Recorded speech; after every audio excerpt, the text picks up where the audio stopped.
In today's episode, I am going to be wearing sunglasses, not just because I'm a douchebag. I have a very good reason. First of all, I've been up since 3 o'clock in the morning. This light is obnoxiously bright, and my eyes look like shit. I can see it in the little monitor there. And I need to shave. I look like a haggard frickin' mess. I look exhausted. So, I'm just kidding. I'm actually not going to wear sunglasses. Oh, that's horrible. So yeah, I went to bed. This is kind of interesting. I went to bed last night at 11, right around 11. And then I woke up at 3, just turn around, whatever. And as soon as I woke up, my mind just started going, excited about things that are happening, and started thinking about work and all that stuff. And then this happens to me probably a couple times a month. It used to happen to me a lot more often. I'd get up at like 2 in the morning sometimes after like 2 hours, 2.5 hours, 3 hours of sleep. I'm not saying this is good. And here's the interesting thing about that. I've always struggled with sleep. I have a hard time getting to sleep. I hate laying in bed, tossing and turning. I can fall asleep on the couch, not too bad if I'm tired, because it allows my mind to not be constantly going as it always is. But the interesting thing last night is I was listening to a podcast. I've been listening to a podcast over the last couple of days when I've been driving to meetings and stuff. That's usually if I have a bit of a drive, I'll throw something on to listen to. And the podcast was Brian, what the heck is his last name? Anyways, this podcast is called London Real. You've probably heard of it. He's had a lot of big names on there. Simon Sinek, I think, is his name. Most people know who he is. Lots of guys have been on there. It's really generally really good, the stuff that I've listened to. Jocko Willink. Anyways, the guy that he had on there is I think, as far as I know, the world's foremost expert on sleep. He's a neuroscientist, but he specializes in sleep. His name's Matthew Walker. And it was actually obviously, aside from being really interesting, it was really scary, to be honest with you, because I think all of us understand how important sleep is, or at least we think we understand. But the opening line on this thing is Brian Rose is his name, I think. Frick. Anyways, he always has a kind of a trailer lead up to things as he's getting into it, with little sound bites from the podcast. And one of the things that the guy said, he said there's absolute truth to the shorter your sleep, the shorter your life. And I've always been somebody who, not always, but for at least the last probably, how old am I now? 16 years or so. Yeah, since I was like 19, 20, I always would say if I could live off of no sleep without any health detriment to my health, I would do it in a heartbeat.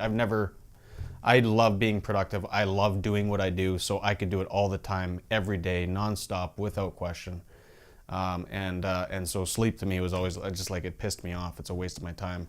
And I've fought with my doctor over the last 10, 12 years about there's got to be a way for me to live off of 3, 4, 5 hours of sleep. And so anyways, that's always been my posture up until a couple days ago. But listening to that podcast, it was a wake-up call. It really was a wake-up call, and I would recommend listening to it if you get a chance, because it's just something that we do neglect it. It's incredible how important it actually is. And from a scientific standpoint, like the stuff he talks about, as far as our capacity to be productive people, and there's just so much to it. It affects everything, every single thing. It was scary. It was really, man, it was an eye-opener. If you told me a week ago that I'd be saying that I would be taking it serious to try to get 8 hours of sleep a night, a week ago, I would have been like, you're off your rocker. You have no idea what you're talking about. So anyways, if you have some time, there's millions of things to listen to. That thing, it was just really important in terms of health, mental health, physical health, your productivity, all these things come into play with this. So anyways, the funny thing about that was a really long segue into what I'm trying to say.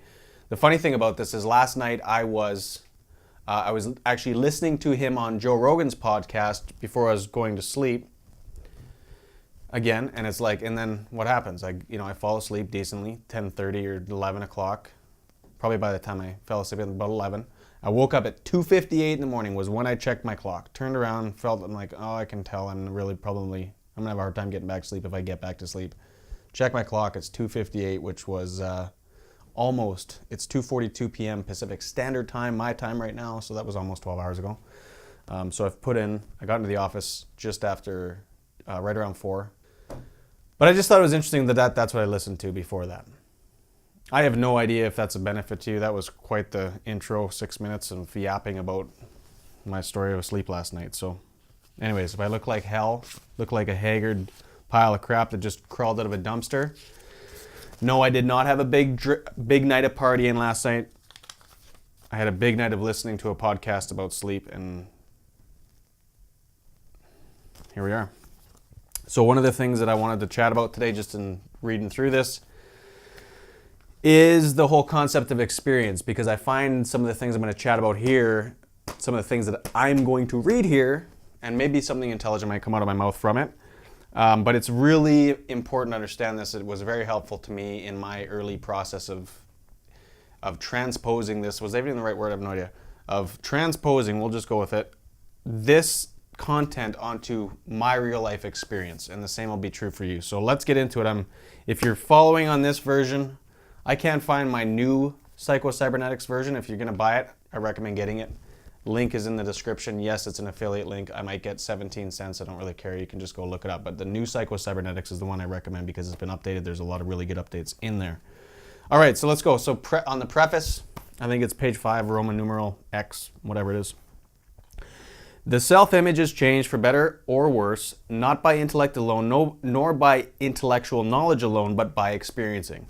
Wittingly or unwittingly, you developed your self-image by your creative experiencing in the past. You can change it by the same method. What he's talking about when he references creative experiencing, that is imagination. That is exactly what's going on there, because we're imagining the sort of person that we are. We are deducing from experiences. We're deducing from the way that people respond to us. We're sadly deducing from what people say about us and how people treat us, that this must be indicative of the sort of person that I am. It's all going on in the imagination in some capacity. So he's saying, wittingly or unwittingly, you developed your self-image by your creative experiencing in the past. You can change it by the same method. All right. So skipping ahead here, where it says science discovers synthetic experience. Another discovery, this time in the field of experimental and clinical psychology, enables us to use experiencing as a direct and controlled method for changing the self-image. Actual real-life experience can be a hard and ruthless teacher. Throw a man in water over his head and the experience may teach him to swim. The same experience may cause another man to drown. Now here's the thing about this, as a little bit of a aside, I can't remember if it's mentioned in this book or if it's in the new Psycho Cybernetics, but they make a really good point that you cannot make, and I've talked about it before, that you cannot make an Olympic swimmer out of throwing somebody who cannot swim into the water and letting them swim, because that experience, there's way too much pressure. What it results in is rigidity, not flexibility, which is what's needed. And especially in sales, it's the exact same thing. So this is why I'm telling you, don't take this stuff and don't take any of the selling strategies that you might learn here or from anybody else and go and try to do that in the field, because A, you're under pressure. You can't do that. If you're a golfer, you just take your swing. Whatever swing you have at the golf course is the one you go out on the course with, and you just play with it. Because trying to change that under pressure, you're gonna cause way more of a mess than you would have just playing your game the way it is. So that's why this is so important, is because you're engaging in practice in an environment where there is no pressure. It's you. You're not talking to a prospect. You're not even necessarily role-playing with a third party, although that is really good if you could find somebody to do that with. But it's in the context of there not being any pressure, so that you don't learn in a way that's going to develop rigidity in the way that you do things. You're gonna be able to be flexible, and you're going to be able to internalize this stuff correctly. So where were we with that?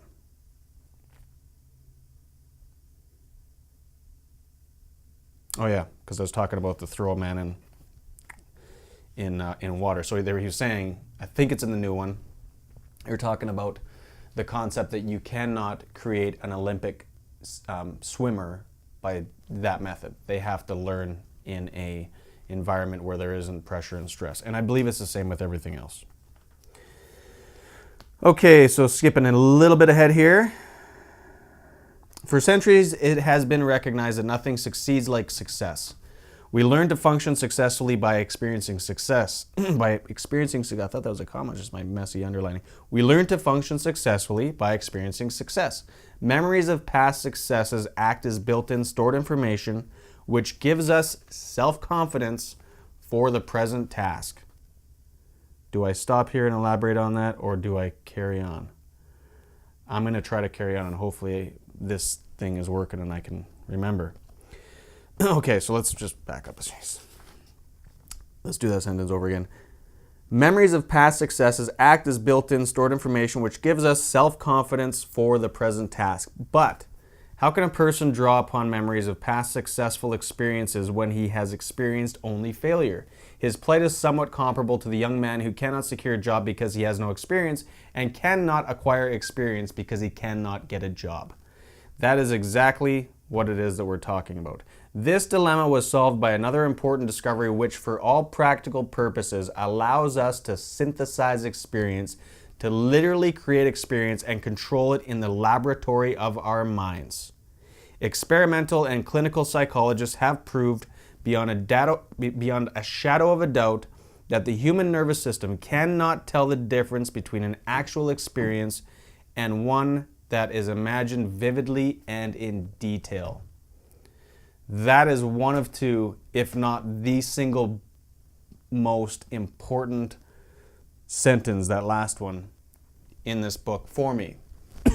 And it might be for you too, but that's why. And again, I'm going to say this probably every single session. I'm going to be incredibly repetitive here. I'm going to say the same thing 18,000 different ways, because this has to get internalized. And if you're getting it already, then shut this off. Don't listen to it. Get to work. Don't worry about it. That's what I'd like to see. So going back to that part there, let me see if I remember. I'm going to say something here, and now I forget. Okay, so I think it kind of went on to it anyways. About the memories of past successes act as built-in stored information, which gives us self-confidence for the present task. So he's talking about, take this out of the context of it being actual real life experience. Because of the fact that your nervous system cannot tell the difference between a real experience and one that's imagined vividly, what this is saying is we can synthesize, we can create those successful experiences in the safety of imagination practice and role play, in the safety of not being in front of prospects, in the laboratory of our mind, so that we can create that any which way that we want. So, I've given a ton of different tips on this channel for sales. There's tons of stuff out there. I don't follow any of them, but you know who they are. There's tons of reputable gurus, as far as I know, that teach good selling skills. So you can emulate that stuff, but you have to practice it. That's what this is talking about. It's talking about when you do that, because your nervous system cannot tell the difference between a real experience and one that is imagined vividly, you are drawing upon that successful, those moments when you're engaged in role-playing or imagination practice, you're role-playing with yourself, however that plays out. You do that well, you come out of those sessions feeling like $1,000,000, like you got this.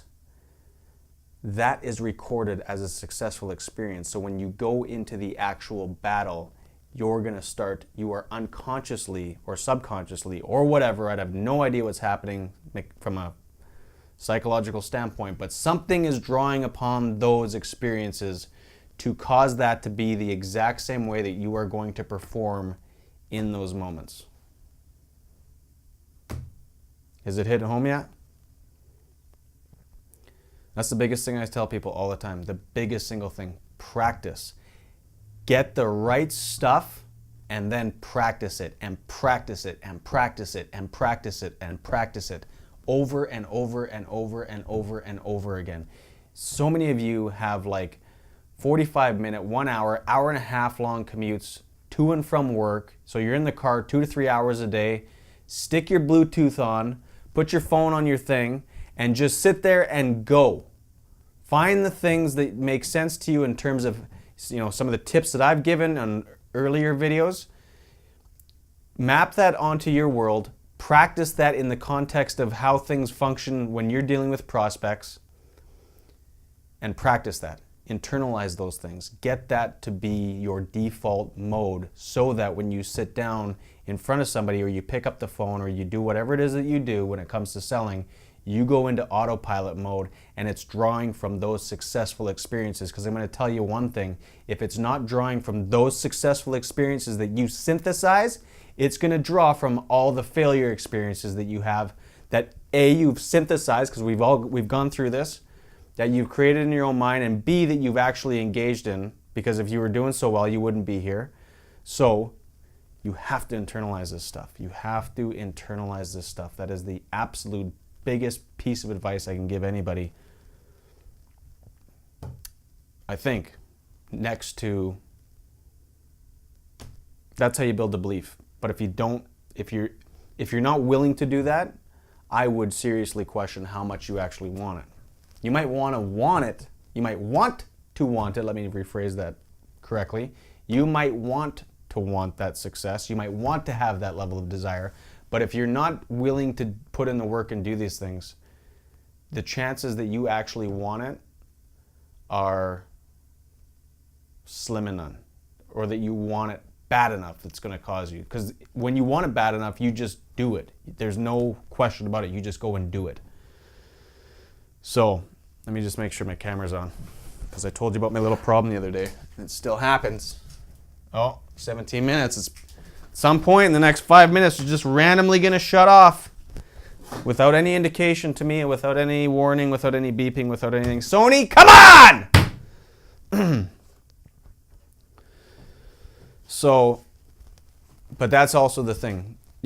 I talked about it, I think, in the first session. I'm going to talk about this one a lot. Again, this is right up there with the concepts we're talking about your nervous system not being able to tell the difference between a real experience and one that's imagined vividly. We can't create appetite, desire, obsession. We can't just wake up and choose those things. We can't wake up and choose to have the belief in ourselves either. These things are cultivated indirectly. If you sit and, let's say you go on a diet and you sit and think about your favorite food that you can't eat, and you keep thinking about it and imagining devouring that dish over and over and over again, what's going to happen? Eventually you're done, because you're giving that, you are feeding that, you're cultivating that desire, you're building it up because you're imagining it. That's how this is done. It's the exact same way. If you sense that if you don't think that you have the level of obsession and desire that's required in order to do what the things you need to do, namely practice and put in the work, obviously, but practice, because there's so few people who are actually going to do this. If you sense that that's an issue, then you just need to get really clear about what it is you want and start imagining what are the benefits. If I do this, if I succeed at what it is I'm trying to do from a selling or business perspective, if I do that, what is that going to look like for my life? And start living that out in your imagination. Make it crystal clear. The clearer that it is, remember, the nervous system can't tell the difference between a real experience and one that is imagined vividly and in detail. The more detail, the more vivid, the more real it is to you, the more emotion that's going to be behind it, the more that it's going to give that fuel to build that desire that you need to have. And that's how you cultivate it. That's how you cultivate belief. That's exactly what we're talking about here. This is the how-to. This was such an incredible revelation for me years ago when I realized, like, you can't just, there's so many people saying this, believe in yourself. You gotta want it. Yeah, you don't wake up and just choose that. You have to cultivate that, and nobody's telling anybody that. This is how you do that when you become conscious of that. Start imagining the right things. The reason that you're scared shitless to pick up the phone, the reason that you're scared to go call on people and go and do walk-ins or whatever it is that you do, is because you're imagining yourself getting the shit kicked out of you. That's it. Hopefully we beat this camera at its own game. We just reset it, so hopefully it starts that stupid timer again. But I'm pretty much done. That's really the gist of what I'm trying to say, is that if you can't draw upon actual real life successful experience in selling, then this is the way that you have to do it.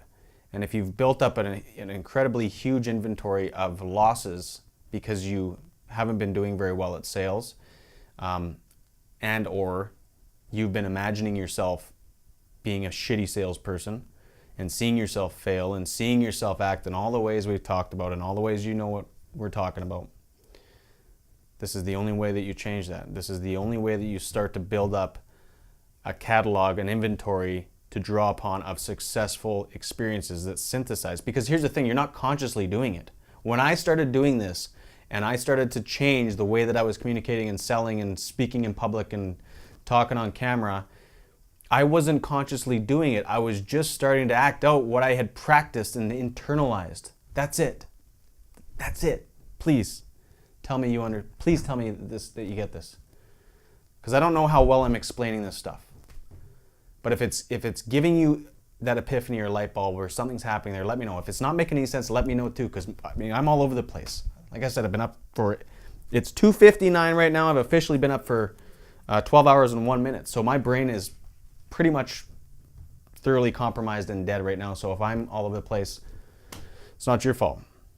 But I think, there's so many different things, but this is arguably one of the top 1, 2, or 3 things that you need to get out of this, that I think will unlock everything for you, as long as you put it into practice and do something with it. Don't just sit there and think, oh my gosh, I just learned something, and then you don't do anything with it, because then you don't really learn it. So go do something with this. What are you going to do? Go practice. If you had all the confidence in the world, if you had no fear of people whatsoever, how would you behave? If you weren't scared to pick up the phone, how would you behave? If you weren't scared to piss somebody off, how would you talk to them? If you knew that it didn't matter, you just ran the numbers and did your thing, how would you function? How would you communicate? If you had all the confidence in the world, how would you live your life? How would you carry yourself? How would you communicate with people? How would you deal with prospects? How would you deal with customers? How would you deal with difficult customers? How would you deal with difficult people? Now go do that. But first do it in practice, or you will never be able to do it in reality. See you on the next one.